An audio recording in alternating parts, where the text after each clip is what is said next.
Bonjour à tous, aujourd'hui dernière méthode de factorisation que vous apprendrez en troisième. Il y en aura d'autres que vous apprendrez plus tard. C'est la méthode de Horner. Il y a des étapes à suivre que vous pouvez voir sur vos feuilles. Si vous suivez ces étapes, ça devrait aller sans souci. Première étape, il faut identifier le terme indépendant. Ici c'est -3. Deuxième étape, on énumère tous les diviseurs entiers du terme indépendant. Pour les diviseurs de -3, il y a 1, 3, -1 et -3. Troisième étape, il faut calculer la valeur numérique pour chaque valeur du diviseur. Et il faut à la fin qu'il soit nul. On commence par 1. Vous pouvez commencer par n'importe lequel. Cela veut dire qu'on doit remplacer tous les x par 1. 2 fois 1 au carré.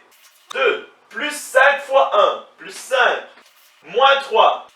Est-ce que ça me donne 0? Non. Donc on continue. Si on a fait P de 1, on va faire P de -1. Mais encore une fois, vous prenez celui que vous voulez. -1 au carré, ça me donne 1 fois 2, 2. 5 fois -1, -5, -3. Est-ce que ça fait 0? Non. Pour changer un peu, on va essayer avec -3. -3 au carré, ça me donne 9 fois 2, 18.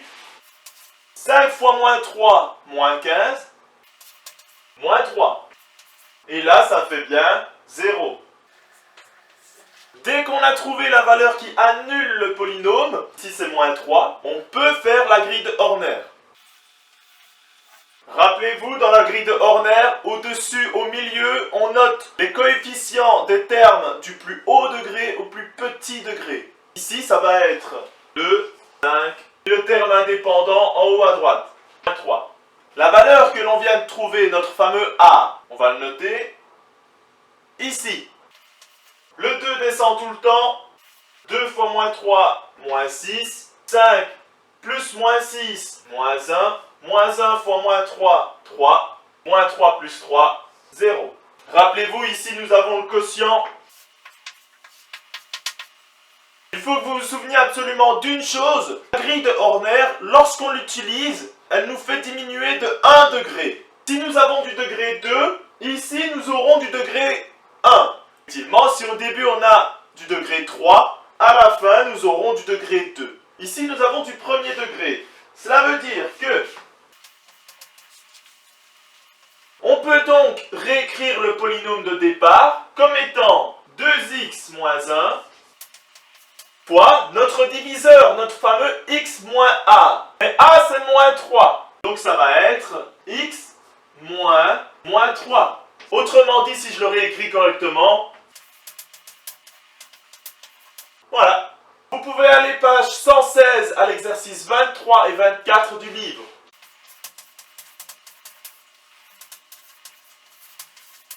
Comme d'habitude, je ne vais pas les faire tous. Si vous voulez la correction de ceux que je ne fais pas, demandez-la moi par mail. Le A. Imaginons qu'on ne sache pas qu'il faut utiliser absolument la méthode de Horner. Il faut énumérer toutes les méthodes de factorisation dans l'ordre. La première, est-ce qu'on peut mettre en évidence? Ici, non. Est-ce qu'il y a un produit remarquable?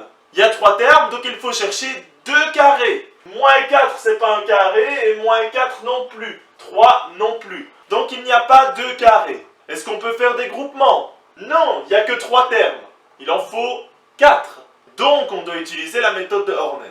Première étape de la méthode de Horner, on identifie le terme indépendant. -4.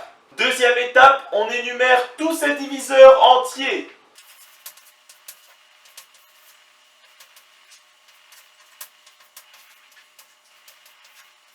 Troisième étape, on calcule la valeur numérique pour chaque valeur du diviseur afin d'obtenir 0. Je vais essayer avec P de 1. 3 fois 1 au carré, c'est 3. -4 fois 1, -4. -4, c'est différent de 0. On va essayer avec -1 alors. -1 au carré, 1. Fois 3, 3. -4 fois -1, 4. -4, c'est différent de 0. Que vous notiez différent de 0 ou la valeur exacte de votre calcul, c'est bon. Pour changer, je vais essayer avec -2. Moins 2 au carré, 4 fois 3, 12. Moins 4 fois moins 2, 8. Moins 4, fait rendre 0.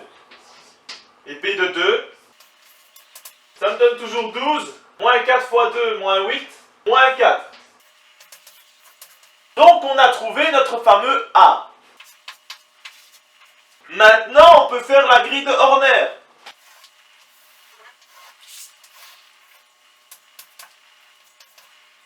Le premier nombre descend tout le temps. 3 fois 2, 6. Moins 4 plus 6, 2. 2 fois 2, 4. Moins 4 plus 4, 0. On peut donc écrire notre polynôme de départ. On avait du degré 2. La grille de Horner nous fait descendre de 1 degré. Donc on va avoir 3x plus 2. Fois le diviseur, x moins a. Donc ici, x moins 2. Et c'est terminé. L'exercice F maintenant. Toujours la même chose. Première étape, on identifie le terme indépendant. Plus 1. Deuxième étape, on énumère tous les diviseurs entiers de 1. Troisième étape, on calcule la valeur numérique pour chaque valeur du diviseur. Moins 5 fois 1 au cube, moins 5. Moins 9 fois 1 au carré, moins 9. Moins 3 fois 1, moins 3. Plus 1, c'est différent de 0. P de moins 1 alors. Moins 1 au cube, moins 1. Moins 5 fois moins 1, 5. Moins 1 au carré, 1. Moins 9 fois 1, moins 9. Moins 3 fois moins 1, plus 3. Plus 1. Et là, on a bien 0. Imaginez qu'à chaque fois que vous remplacez par une valeur du diviseur, vous tombez tout le temps sur quelque chose différent de 0. Ça veut tout simplement dire que l'expression n'est pas factorisable. Maintenant, en grille de Horner,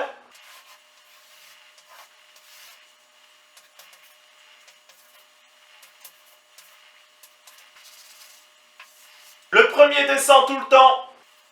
Moins 1 fois moins 5, 5. Moins 9 plus 5, moins 4. Moins 1 fois moins 4, 4. Moins 3 plus 4, 1. Moins 1 fois 1, moins 1, 0. Si vous ne tombez pas sur 0 dans votre grille de Horner, c'est que vous vous êtes trompé quelque part.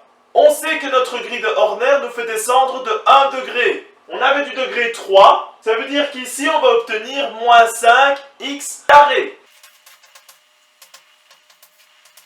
Les autres se suivent dans l'ordre. N'oubliez pas le diviseur, c'est x moins a. Donc ici, x plus 1. Arrivé à cette étape-ci, il faut quand même essayer de voir si on ne sait pas factoriser encore quelque chose. Pour le diviseur, ça m'a l'air mal parti. À mon avis, on ne sait pas factoriser plus que ça. Ici, est-ce qu'on sait mettre en évidence? Non. Est-ce qu'il y a un produit remarquable? Il y a 3 termes, donc il faut chercher 2 carrés. Ici, il n'y en a pas. Moins 5, ce n'est pas un carré. Il n'y en a que 1. Est-ce qu'on peut faire des groupements? Il n'y a que 3 termes. Il en faut 4. Donc, une nouvelle fois, on doit refaire Horner. Première étape, on identifie le terme indépendant. Deuxième étape, on énumère les diviseurs entiers du terme indépendant. Troisième étape, on calcule la valeur numérique pour chaque valeur de nos diviseurs. Moins 5 fois 1 au carré, moins 5. Moins 4 fois 1, moins 4. Plus 1, différent de 0. Moins 1 au carré, 1 fois moins 5, moins 5. Moins 4 fois moins 1, plus 4, plus 1. Et on a bien 0. Donc on peut refaire la grille de Horner. Maintenant qu'on a trouvé la valeur de a qui annule notre polynôme,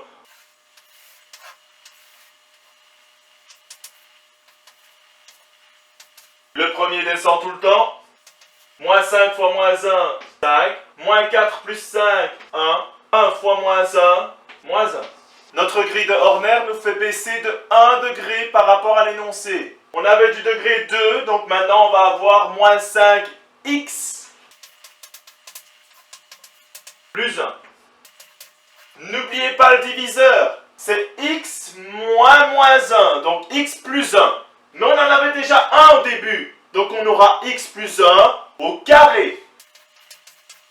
Est-ce qu'on a quelque chose d'autre à faire? Pour cette parenthèse-ci, est-ce qu'on peut mettre en évidence? Non. Il y a un produit remarquable? Non plus. Est-ce qu'on peut grouper? Il n'y a que deux termes, donc non. Pour cette parenthèse-ci, est-ce qu'on peut mettre en évidence? Non. Est-ce qu'il y a un produit remarquable? L'erreur que vous allez faire, c'est de me dire oui. Et l'erreur que vous ferez, c'est de développer le produit remarquable.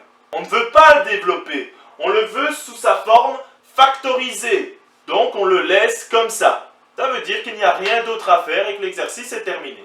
Pour ceux qui sont encore en train de regarder cette vidéo, je vous demanderai maintenant de cliquer sur pause et de mettre votre nom, votre prénom et votre classe en commentaire, s'il vous plaît. Exercice 24. On nous dit, si P de 2 égale 0, P de moins 3 égale 0 et P de moins 1 égale 0, il faut écrire un polynôme factorisé de degré 3. Regardez un peu ce qu'on a fait tout à l'heure. P de moins 1, on a trouvé que c'était égal à 0. Ça veut dire qu'on a pu l'écrire comme étant x moins a. Autrement dit, x plus 1. Ici, ça va être pareil. Si on dit que P de 2 égale 0, on peut écrire un polynôme comme étant x moins a. Autrement dit, x moins 2. Pareil pour celui-ci. X plus 3. Et ici, x plus 1.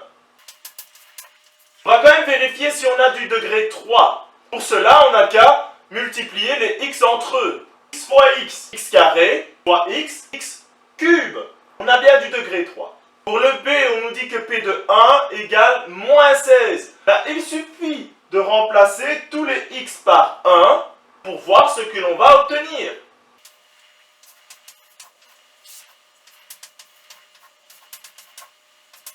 Moins 2, ça nous donne moins 1. 1 plus 3, 4. 1 plus 1, 2. Ce qui nous fait moins 8. Mais nous, il nous faut moins 16. Par quoi il faut multiplier moins 8 pour avoir moins 16? Par 2. Si j'ai multiplié par 2 ma réponse, il faut que mon polynôme de départ soit multiplié par 2 aussi. Et là, on a terminé. Demain et dimanche, il n'y aura pas de vidéo. Je vous laisse le week-end tranquille. Lundi, on recommence en force.